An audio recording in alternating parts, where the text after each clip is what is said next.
Okay, here we are again. Now, most people think that a check engine light is a death sentence to their wallet.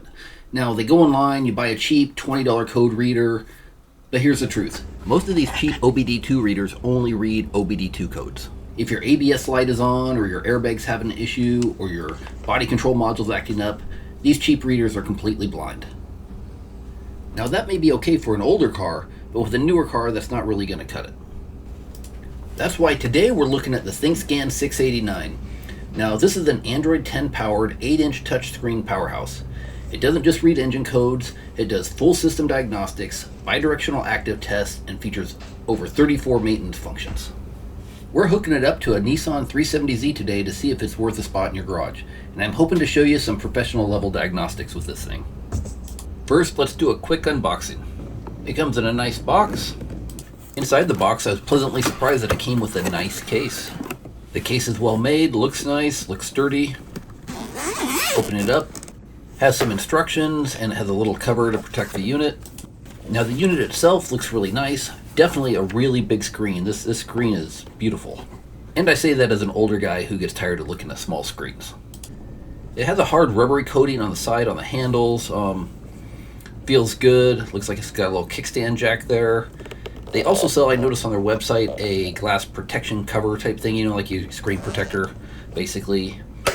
So it does have some options. They also have a lot of extra modules for this thing that you can plug in too, which is kind of cool. Overall, feels like a solid build. Inside the case, you have the various cables. Here's a USB-A to USB-C. You have your OBD cable. They do make a Bluetooth version of this I saw on their website, but this one actually you're going to plug in and it's going to be cabled to the unit. And there's various AC adapters, so it looks like you could use this in a different country if you need to. I'm just going to use the US adapter.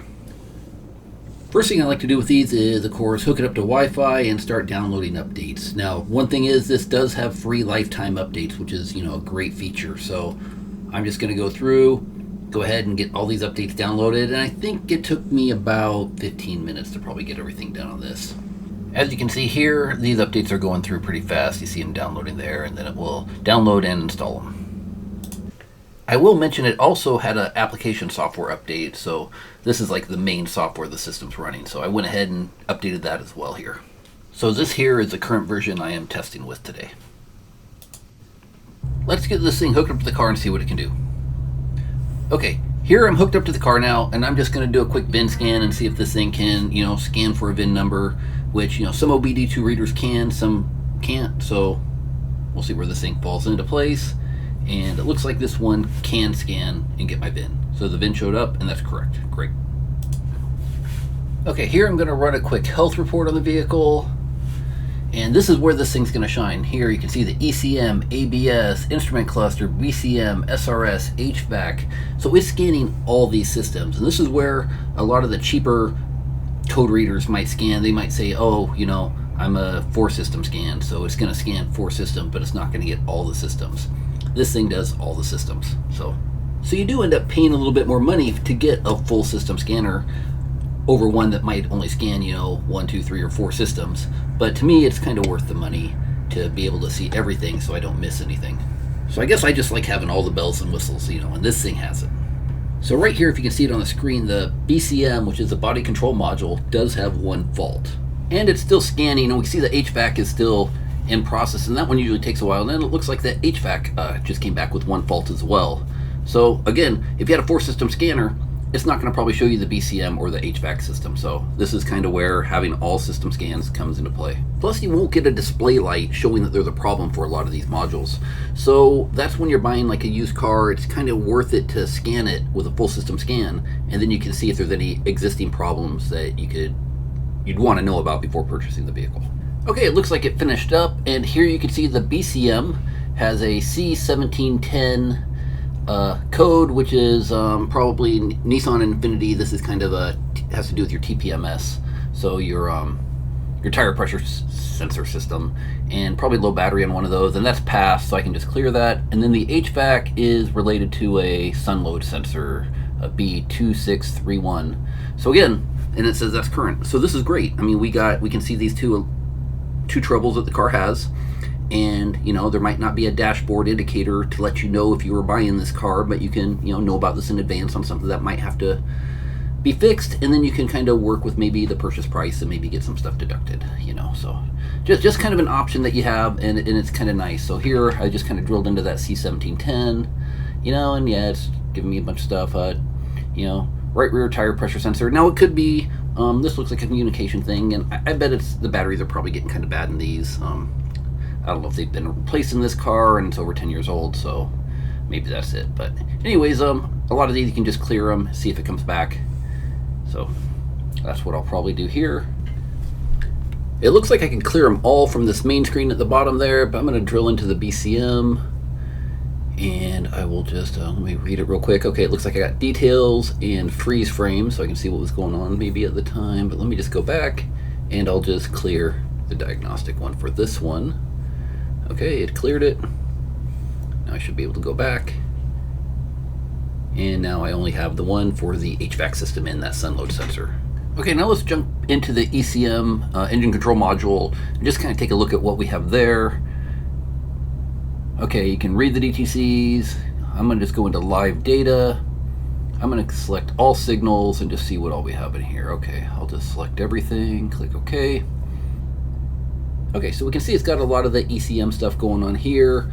You can get a lot of this data, and I see that it's got graphing, report, and record at the bottom of the screen. The record function is actually really nice on handheld units because you can record the data and look at it like maybe at various RPMs and kind of go back and review it later. And it's really useful to do this even if you have a new car that's not having a problem. Record it now, and then when you are having a problem down the road, you can go back and kind of compare that old recording to your new recording, and you can maybe see some sensor that's off or something like that. So again, that record function is super useful.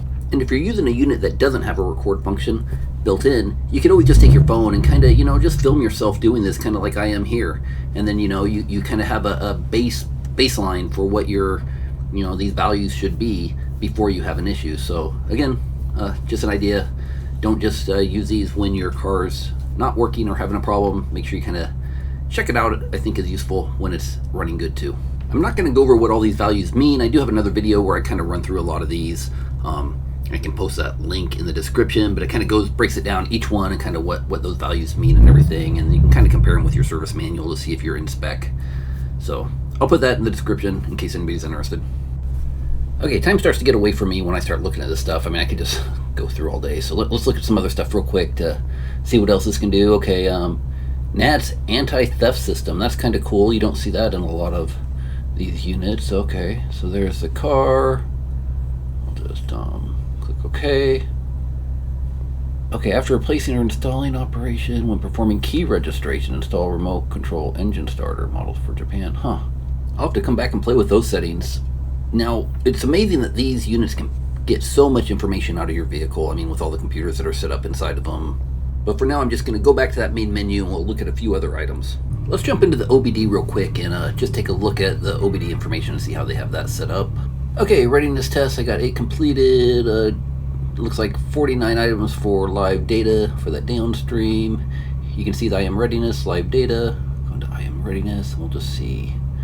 Like if you're doing your emissions testing, this is handy. Okay, you can see what's ready, and some of these items might not be supported, so that's kind of cool.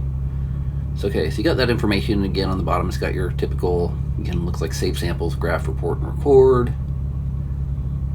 Okay, let's look at live data. That's always one of my favorite things to look at, and some of the stuff might be the same as you see in the ECM. We're going to go ahead and select all, click OK, and you can see it populates with all the OBD2 values. And so here you got all your good stuff, you know, like you can see if there's any trouble code stored. You got your absolute load value, your throttle positions. You have stuff like your cat temperature, your RPM. You know, you have a lot of fuel stuff in here, which can be great for troubleshooting. You know, like your fuel trims and all that sort of stuff. So, anyways, a lot of good information here. I won't go too much into it, but it's gonna be your typical OBD stuff, and you can graph, which is nice. I'm going to go ahead and back out here, and then we'll just add a couple items here that we want to do. Let me unselect everything, and we'll just go ahead and graph a few things. I'm going to go ahead and select engine RPM and find the fuel trims on here and get those. Okay, I got the short-term fuel trim for bank 1 and bank 2 selected, as well as the RPM. Going to just click OK, and you can see it's just showing those 3 things right now. Now let's go ahead and graph them. I'm going to hit graph.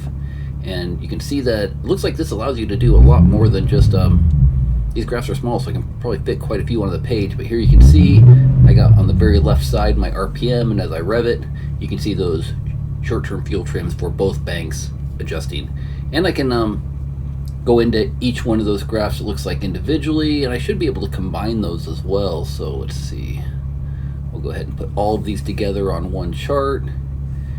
And here you can see that looks really good. And what's really useful about this is when you combine them. So here, as I rev the engine, I can watch my fuel trims, and I kind of want to see that bank 1 and bank 2 should be kind of pretty much in line, because this is has dual intakes, so they should kind of line up. So you can see if one side might be having a problem versus the other, you know. So anyways, super useful, and this graph makes it really nice, and I like this big screen. Really kind of shows it off good. Okay, let's jump out of that and go back into the main part of the menu, and let's look at some of these onboard monitoring tests and just see what we got there. Okay, these can be useful too. So like maybe you're not throwing a code, but you're just kind of wondering, like maybe having some drivability issues. It's worth it to come in here and check some of these. So like I can come in here and I can see, okay, I just selected these. Okay, so I got various tests in here that we're running, and you can kind of see that it shows the test value and the standard value, so what it should be in. So all these were okay, you know, like that top one, test value of 4, it should be within -13 to 13, you know. And so you can come through for various systems and kind of look and see what these tests are running at. Here's the purge flow. Okay, this is my test value of 655, and it should be a range of 0.02 to 655, 350. So this was at that top value for whatever that was. You know, you can look at your misfire cylinder data too. So maybe you're having a misfire and you want to, you know, check that out. Oh, you look right here. Misfire counts for the last current driving cycle, 1. So this cylinder 1, had a misfire. So this might be something I want to keep an eye on. You know, if maybe this has happened periodically, but not enough to actually trigger trouble code. Okay, back to the main menu. There's a lot to this scanner. So I'm going to go look at the maintenance functions real quick.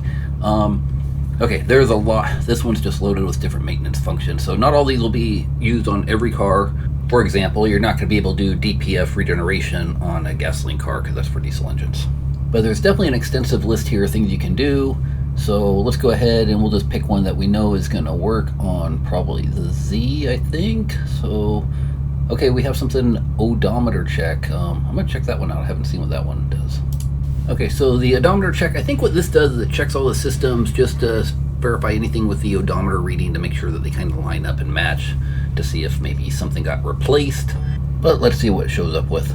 Okay, it's showing up the bus broadcast mileage is correct. That's what's on my odometer, and the meter, or from the odometer, yeah, it's shown identical. So that's good. I'd be kind of worried if one of them came back like much higher. This looks like a good one to check out if you were purchasing a car, just to see what it showed up. It's kind of interesting, electronic throttle adaptation I was looking at, and they got little, looks like a tutorial section too, which is always nice, you know, because a lot of times I do think that companies lack on putting, you know, you get a lot of, these scanners do a lot, but there's not a lot of information on how to use it, so it's kind of nice they included a tutorial section, so I really like that. But overall, I'd have to say, this scanner's great. I think I'm gonna end up having to do, like, you know, maybe a part 2, or maybe just use it for troubleshooting and do some videos with that. But overall, it does a lot, and honestly I can't think of what else I would really need in here. And I did notice they had some modules you can add on to it too as well, for like an endoscope, a printer, something for TPMS, some battery stuff, an oscilloscope. I mean, it looks like it has a lot of extra functionality too if you want to expand. So yeah, this is, you know, this is a great unit, and I'm very happy with it, and will make a great addition to the toolbox.